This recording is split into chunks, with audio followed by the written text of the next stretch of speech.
Hello दोस्तों, मैं हूं गौरव ठाकुर और 18 नवंबर 2023 को योगी जी ने यूपी में मुस्लिम्स की सबसे इंपॉर्टेंट रिलीजियस फेथ हलाल प्रोडक्ट्स के सेल्स, स्टोरेज और डिस्ट्रीब्यूशन पर इमीडिएट बैन लगा दी। और इसके बाद पूरे यूपी के सुपरमार्केट्स और जनरल स्टोर्स में कुछ ऐसा मंजर दिखने लगा।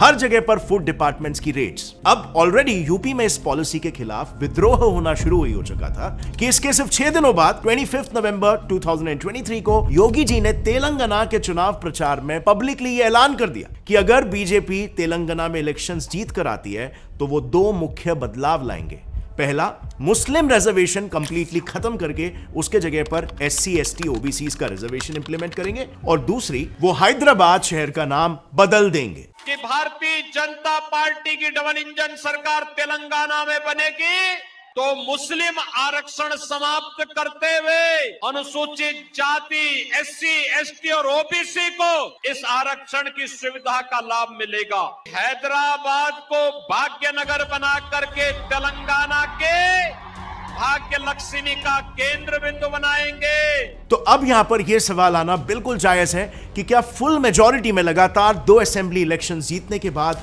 योगी जी ने फाइनली अपने एंटी मुस्लिम पॉलिसीज इंप्लीमेंट करना शुरू कर दिया। लेकिन on the other hand Yogi government ने जो अपना ऑफिशियल स्टेटमेंट दिया वो ये है कि हलाल बैन दरअसल मुस्लिम्स को ही रिलीजियस एक्सप्लॉयटेशन से बचाने के लिए लाया गया। तो यहां पर सच्चाई क्या है? क्या हलाल बैन इन यूपी वाकई में बीजेपी का एक anti Muslim election winning strategy है या फिर इसमें एक्चुअली कहीं ना कहीं हमारे मुस्लिम भाइयों की भलाई छुपी है? इस सवाल का जवाब ढूंढने के लिए फ्रेंड्स हमें डिटेल्ड एनालिसिस करना पड़ेगा, इंट्रिकेसीज को समझना पड़ेगा कि हलाल इंडस्ट्री काम कैसे करती है and at the same time क्या योगी गवर्नमेंट पर ऐसे कोई कंपल्शंस है कि उन्हें ये एक्शंस लेना पड़ रहा है। सो पूरा मुद्दा एक ब्रॉड पर्सपेक्टिव में जब आप समझोगे तब आपको समझ में आएगा एक्चुअली में कि क्या ये डिसीजन सही था या गलत।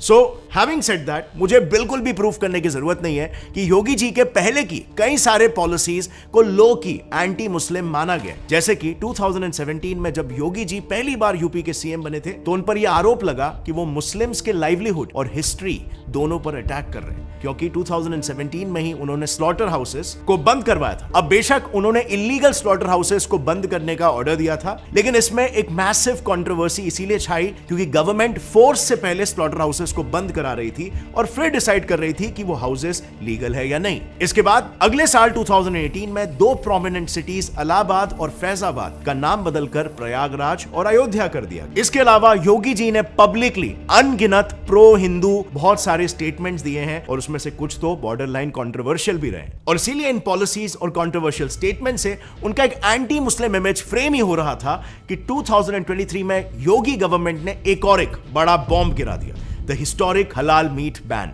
इंप्लीमेंट करवा के, और वो भी सिर्फ एक इंसान के कहने पर। और इसीलिए ये कंट्रोवर्सी थोड़ी बड़ी भी हो गई। बात दरअसल कुछ ऐसी है कि 17 नवंबर को लखनऊ के हजरतगंज पुलिस स्टेशन में एक एफआईआर दर्ज करवाया गया। इस एफआईआर में बेसिकली हलाल सर्टिफिकेट्स जारी करने वाले प्राइवेट एजेंसीज को आईपीसी के 9 सेक्शंस में बुक किया गया। ये सारे सेक्शंस जो आप स्क्रीन पर देख सकते हो इनमें दर्ज किया गया। ये एफआईआर बीजेपी के एक ही कार्यकर्ता शैलेंद्र कुमार शर्मा के एप्लीकेशन पर दर्ज की गई, जिसमें उन्होंने ये दावा किया कि हलाल प्रोडक्ट्स का पैसा एंटी नेशनल और टेरर फंडिंग के लिए यूज हो रहा है। अब शैलेंद्र के इस एप्लीकेशन पर नेक्स्ट डे 18 नवंबर को ही पूरी यूपी स्टेट मशीनरी एक्टिव हो गई और स्टेट के 38 डिस्ट्रिक्ट्स में रेड मारने लगे। केवल 3 दिनों के अंदर 2275 किलोग्राम्स ऑफ फूड प्रोडक्ट्स को सीज किया गया। अब जाहिर सी बात है इस इमीडिएट एक्शन से डर फैलना लाजमी था और ऐसा हुआ भी। यूपी में एक नेगेटिव माहौल छा गया, लेकिन इसको एड्रेस करने के लिए योगी गवर्नमेंट का फिर एक ऑफिशियल स्टेटमेंट आता है जिसमें उन्होंने यह दावा किया कि यह पॉलिसी सिर्फ और सिर्फ मुस्लिम्स के फायदे के लिए लाई गई है। एक्चुअली योगी गवर्नमेंट का ऐसा मानना है कि प्राइवेट कंपनीज मुस्लिम्स के रिलीजियस सेंटिमेंट्स को इकोनॉमिकली एक्सप्लॉइट करने के लिए ये स्कैम कर रही है। और साथ ही उनका कहना यह भी था कि कंपनीज हलाल प्रोडक्ट्स और मुस्लिम्स दोनों को इतना इंपॉर्टेंस इसीलिए दे रही है क्योंकि ये दोनों ही उनके नेक्स्ट बिग कंज्यूमर्स होने वाले। यही कारण है कि कंपनीज अपने हर प्रोडक्ट्स पर हलाल सर्टिफिकेट्स लगा रही है जिसकी जरूरत भी नहीं है। यहां तक कि बाबा रामदेव जी की पतंजलि को भी अपने प्रोडक्ट्स को बेचने के लिए उन्हें भी जमायत उलेमा-ए हिंद से हलाल सर्टिफिकेट्स लेने पड़ रहे हैं। अब फ्रेंड्स, पर्सनली जब हमने इस पर रिसर्च किया तब हमारे सामने ये बात आई कि हलाल वाकई में एक बहुत बड़ी इंडस्ट्री बन चुकी है जो और किसी को नहीं बल्कि मुस्लिम्स को ही सबसे ज्यादा लूट रही है। और इसे प्रूव करने के लिए हमारे पास काफी सारा डेटा भी है जो मैं डेफिनेटली बताना चाहूंगा। बट नॉट ओनली मुस्लिम्स, इस वजह से जो एक्स्ट्रा लागत कंपनीज को लग रही है ये सर्टिफिकेट्स लेने के लिए, उस वजह से प्रोडक्ट्स का जो फाइनल प्राइस बन के आ रहा है वो नॉट ओनली मुस्लिम्स को but also Hindus and other religious consumers को भी इफेक्ट कर रहा है। सो ऑल इन ऑल, उन प्रोडक्ट्स में जिन प्रोडक्ट्स में हलाल की जरूरत भी नहीं है, उन प्रोडक्ट्स में हलाल सर्टिफिकेशन उस प्रोडक्ट के वैल्यू को एक्स्ट्रा बढ़ा रहा है। And just give me a little while, let me prove this to you. So सबसे पहले तो हैव यू एवर वंडर्ड कि बड़ी बड़ी कंपनीज जैसे कि रिलायंस, अडानी, टाटा, पार्ले, हिंदुस्तान यूनिलीवर, अमूल, डाबर, नेस्ले, ये सभी हलाल सर्टिफिकेट्स होल्डर क्यों हैं? क्या आपको इवन पता था कि ये कंपनीज हलाल सर्टिफिकेट होल्डर्स हैं? इनफैक्ट प्राइवेट एंटिटीज छोड़ो, आप सोचो गवर्नमेंट खुद हलाल प्रोडक्ट सर्व कर रही है, and not just for non veg products but also for veg products जिसमें हलाल की कोई जरूरत नहीं है। जैसे कि ये चाय, 19 जुलाई 2023 को वंदे भारत ट्रेन में हलाल सर्टिफाइड चाय सर्व की जा रही थी। अब सोचने वाली बात तो यह है कि चाय जैसे एक वेज आइटम में गवर्नमेंट को हलाल सर्टिफिकेट निकालने की क्या जरूरत पड़ रही है? और यहां पर चाय की बात अकेले नहीं हो रही है, कॉफी, पनीर, नट्स और सोया ऐसे आदि वेज प्रोडक्ट्स पर भी आज हलाल सर्टिफाइड लोगोस लगाए जा रहे हैं। अब यहां तक भी चलो मान लेते कि ये सभी फूड आइटम्स है, लेकिन what about non eatable items जैसे कि ब्यूटी प्रोडक्ट्स बनाने वाली companies Emami, Kevin care, Himalaya, और ये क्यों हलाल सर्टिफाइड प्रोडक्ट्स बेच रहे हैं? वेल, आंसर सिंपल है। कंपनीज हलाल सर्टिफिकेशंस का यूज करके मुस्लिम साइकी को ट्रिक कर रहे हैं। याहू फाइनेंस पब्लिश्ड में एक रिपोर्ट के अनुसार ग्लोबल हलाल मार्केट इतनी तेजी से बढ़ रहा है कि 2030 तक इसका मार्केट साइज $6,044 बिलियन तक हो जाएगा, जो कि पूरे दुनिया की जीडीपी का 5% है। Can you imagine that? साथ ही 2050 तक मुस्लिम पॉपुलेशन 2.32 बिलियन हो जाएगी, यानी कि आने वाले सालों में हलाल प्रोडक्ट्स की डिमांड कंटिन्यूअसली बढ़ने ही वाली है। दरअसल हलाल और हराम ये दोनों वर्ड्स कुरान में मेंशन्ड है, जो डिक्टेट करते हैं कि मुस्लिम्स को क्या करना है और क्या नहीं। हलाल और हराम दोनों ही अरबिक वर्ड्स हैं, जिसमें हलाल का अर्थ होता है परमिसिबल यानी कि वैलिड, और हराम का अर्थ होता है नॉट वैलिड। और इस्लाम में हलाल स्पेशली मीट के कॉन्टेक्स्ट में स्पेसिफाई करके दिया गया एक चेकलिस्ट के तौर पे कि एक कैसा मीट कंज्यूम करना चाहिए। मीट का बुचर कोई मुस्लिम ही होना चाहिए। किसी डेड एनिमल का मीट हलाल नहीं है, और मीट तभी एडिबल होगा जब उसका ब्लड पूरी तरह से ड्रेन हो गया होगा। और इसीलिए आपने बुचर शॉप्स में भी देखा होगा कि यूजुअली जानवर के विंड पाइप को कट करके उसे उल्टा हैंग किया जाता है ताकि उसका ब्लड पूरी तरीके से उसकी बॉडी से ड्रेन हो जाए। इसके अलावा जानवर को मारने से पहले उसके लिए एक इस्लामिक प्रेयर शहादा भी पढ़ना चाहिए। अब क्योंकि हलाल इस्लामिक फेथ का एक एसेंशियल पार्ट है और एक मुस्लिम के लिए हलाल कायदे के अकॉर्डिंग बिहेव करना प्योर माना जाता है, इसीलिए मुस्लिम्स स्पेसिफिकली हलाल शब्द से बहुत ही इमोशनली अटैच्ड है। और इसीलिए यूपी में योगी गवर्नमेंट ने हलाल पर बैन लगाते हुए जो पहला रीजन दिया है, उसके अनुसार कंपनीज हलाल के बहाने से एक प्रोपोगेंडा स्प्रेड कर रिलीजियस सेंटिमेंट्स को मैनिपुलेट कर रही है। एंड यस, यही उनके एग्जैक्ट वर्ड्स थे। सो उन्होंने ऐसा क्यों कहा? चलो इसके पीछे के मीनिंग को समझते हैं। सो मानिए एक मुस्लिम कस्टमर किसी शॉपिंग मॉल से ब्रांड्स ABC में से ब्रांड A का राइस अब तक लेते आया है, क्योंकि वो ब्रांड उसके बजट में फिट बैठता है। अब अचानक से किसी दिन ब्रांड B राइस पैकेट पर हलाल सर्टिफिकेशन का लोगो लगाकर प्राइस को 10 रुपए बढ़ा देता है। अब इस हलाल लोगो को देखकर मुस्लिम कस्टमर्स अपने बजट से बाहर जाकर भी ब्रांड बी का राइस खरीदेंगे, और इस एक सिंपल टैक्टिक के वजह से अचानक से ब्रांड बी का सेल्स हो जाएगा ऑल द वे अप, क्योंकि एक पर्टिकुलर कम्युनिटी केवल एक ब्रांड को स्पेसिफिक प्रेफरेंस दे रही है। सो अब ऑफ कोर्स इसे देखकर दूसरी कंपनीज भी हलाल सर्टिफिकेशंस हासिल करने लगेंगे और वो भी अपने राइस को 10 रुपए बढ़ा देंगे। सो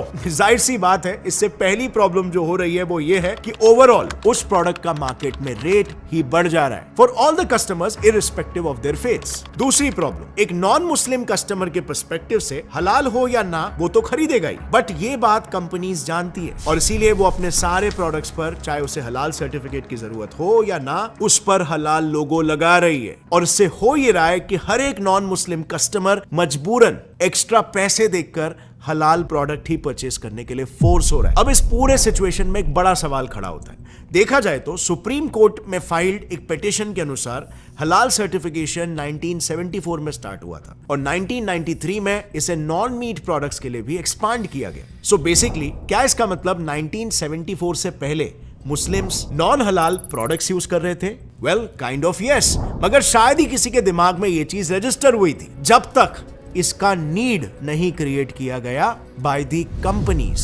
एक्चुअली मार्केटिंग में ये बहुत ही सिंपल सी स्ट्रैटेजी है और काफी पुरानी भी स्ट्रैटेजी है कि प्रोडक्ट्स को सेल करने के लिए नीड क्रिएट करना आवश्यक है। हलाल के केस में भी कुछ ऐसा ही हुआ और कंपनीज एक्सपोनेंशियली ग्रो होने लग गई। अब प्रश्न उठता है योगी गवर्नमेंट के दूसरे रीजन पर। यूपी गवर्नमेंट के दूसरे स्टेटमेंट के अनुसार हलाल सर्टिफिकेट बिजनेस के कॉम्पिटिटर्स को डिस्ट्रॉय कर रहा है। जैसे कि मैंने आपको पहले भी बताया कि हलाल का एक प्राइम रिक्वायरमेंट यह है कि बुचर मुस्लिम ही होना चाहिए। तो इस कारण से कंपनीज को मजबूरी में केवल मुस्लिम बुचर्स को ही हायर करना होगा, यानी कि दूसरे कम्युनिटी के लोग इस बिजनेस से धीरे धीरे आउट हो जाएंगे, यानी कि बेसिकली इकोनॉमी में एक हेल्दी कंपटीशन खत्म कर रहा है। अब इस पूरे मुद्दे में एक बड़ा प्रॉब्लम है। अगर आप थोड़ा सा रिसर्च करो तो इंडिया में ये हलाल सर्टिफिकेट्स सिर्फ और सिर्फ कुछ प्राइवेट इंस्टीट्यूट्स ही देते हैं, इसमें कोई गवर्नमेंट कंट्रोल नहीं है। जैसे आपको पता होगा देश में फूड क्वालिटी एश्योरेंस के लिए already food safety and standards authority of India FSSAI मौजूद है और ये लोगो आपने तमाम फूड प्रोडक्ट्स पर देखा भी होगा। तो फिर हलाल फूड प्रोडक्ट्स को सर्टिफाई करने के लिए एक पैरेलल प्राइवेट सिस्टम क्यों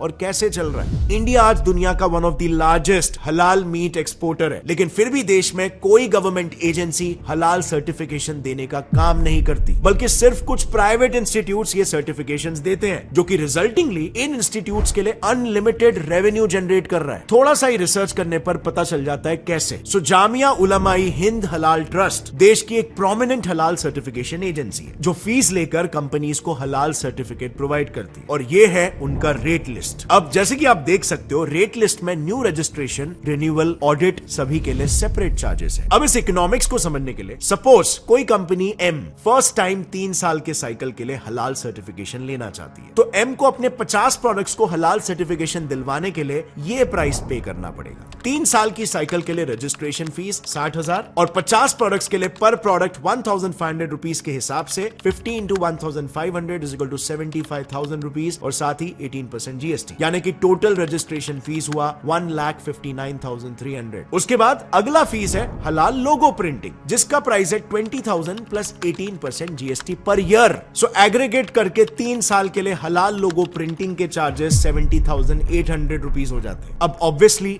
बिना ऑडिटिंग के तो काम होगा नहीं, तो अगर 4 ऑडिटर्स की टीम कंपनी एम में 2 दिनों का साइट इंस्पेक्शन करती है, जो कि मैंडेटरी है, तो उन्हें 2,000 पर डे पर मैन के हिसाब से ऑडिटिंग चार्जेस 16,000 रुपीज भरना होगा। सो इन सभी चार्जेस का ग्रैंड टोटल हो जाता है 2,46,000 रुपीज। अब एम जैसी कंपनी जिसके पास 50 प्रोडक्ट्स है, वो लगभग 1.5 लाख रुपए फीस केवल हलाल सर्टिफिकेशन के लिए पे कर रही है। सोचिए देश में ऐसी कितनी कंपनियां हैं, और कितनी कंपनियां तो ऐसी है जिनके प्रोडक्ट्स 50 से भी कहीं ज्यादा है। वो सब मिलकर कितना प्राइस हलाल सर्टिफिकेशंस के लिए पे कर रहे हैं। और अब कंपनीज मार्केट में क्यों है? मुनाफा कमाने के लिए। वो कंपनियां ये फीस अपने जेब से नहीं भरने वाली है, लास्ट में एंड कंज्यूमर ही इसे चुकाने वाला है, जो कि हम हैं। And here I am talking about Muslims, Hindus, Christians, Sikhs, Parsis and all. अब मुस्लिम्स तो इसके लिए ज्यादा पैसा पे कर ही रहे हैं उन प्रोडक्ट्स में जहां पर हलाल की कोई जरूरत नहीं है, but at the same time non Muslim consumers को भी मजबूरन हलाल के एक्स्ट्रा चार्जेस भरने ही पड़ रहे हैं। अब सबसे बड़ा प्रश्न तो यहां पर यह उठता है कि नॉर्मल सैलरीड इंडियन जो already income tax, service tax, GST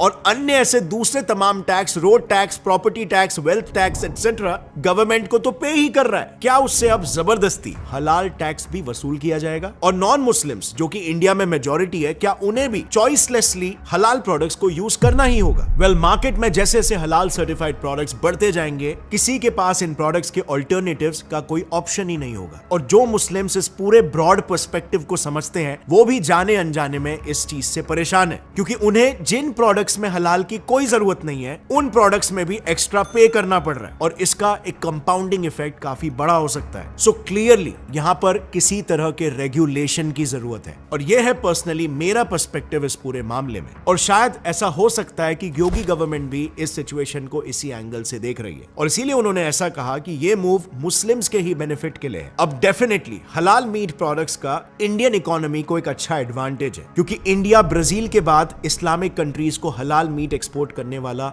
दूसरा बड़ा देश है, और 2021 में लगभग $15.4 बिलियन का हलाल मीट इंडिया ने एक्सपोर्ट किया था, यानी कि हलाल फूड्स का एक्सपोर्ट इंडियन इकोनॉमी के लिए बेनिफिशियल भी है। सो मेरे हिसाब से फ्रेंड्स, अगर इस पूरे सिचुएशन को होलिस्टिकली एनालाइज किया जाए तो यस, हमें हलाल सर्टिफिकेशंस की जरूरत भी है, लेकिन इसको रेगुलेट करने की भी आवश्यकता है, क्योंकि अगर इसे सही तरीके से हमने सही जगह पर इस्तेमाल किया तो ये हमारी इकोनॉमी को भी बेनिफिट करेगा और उसके साथ हमारे देश के मुस्लिम्स के फेथ के लिए भी एक इंपॉर्टेंट रोल प्ले करेगा। लेकिन इसी हलाल इकोनॉमी को अगर कुछ गलत लोग, गलत इंस्टीट्यूट्स मनी मिंटिंग के लिए एक्सप्लॉइट करेंगे तो ये सरासर मुस्लिम फेथ का और कंज्यूमर्स का फायदा उठाना हो जाएगा। और इसीलिए वैसे लोगों को हमें आइडेंटिफाई करके ऐसे लॉज बनाने चाहिए, इनको रेगुलेट करना चाहिए ताकि हमारी इकोनॉमी में हो रहे डैमेजेस से बचा जा सके। एग्जाम्पल के लिए सऊदी को ही ले लो। Saudi food and drug authority ये सऊदी गवर्नमेंट की ऑफिशियल एजेंसी है जो पूरे सऊदी अरेबिया में हलाल सर्टिफिकेशंस प्रोवाइड करती है, जिस वजह से रेगुलेशन को इजीली सेंट्रलाइज किया जा सकता है। ऑल्सो गवर्नमेंट को इससे डायरेक्ट इकोनॉमिक बेनिफिट है in terms of tax benefits unlike in India. So इससे क्लियरली दोनों का फायदा हो रहा है, गवर्नमेंट का भी और फाइनल कंज्यूमर्स का भी। सो मेरे हिसाब से ऐसा कोई सोल्यूशन ही सबकी भलाई में होगा। आपका इस बारे में क्या सोचना है? क्या आपके हिसाब से भी it's high time India regulates हलाल इंडस्ट्री? अब क्या बीजेपी ने ये इलेक्शंस के लिए किया था या इसके पीछे कोई और वजह थी? इस मुद्दे को मैंने डिटेल में इस वीडियो में कवर किया है, जो I highly recommend you should check it out, ताकि आपको भी हमारे कॉन्स्टिट्यूशन के बारे में डिटेल में नॉलेज मिल सके। इस वीडियो को जितना हो सके अपने फ्रेंड्स और फैमिली मेंबर्स के साथ शेयर करो ताकि उन्हें भी हलाल मामले का एक डिटेल्ड पर्सपेक्टिव ज्ञात हो। See you next time friends, till then as always stay curious, keep learning and keep growing. जय हिंद।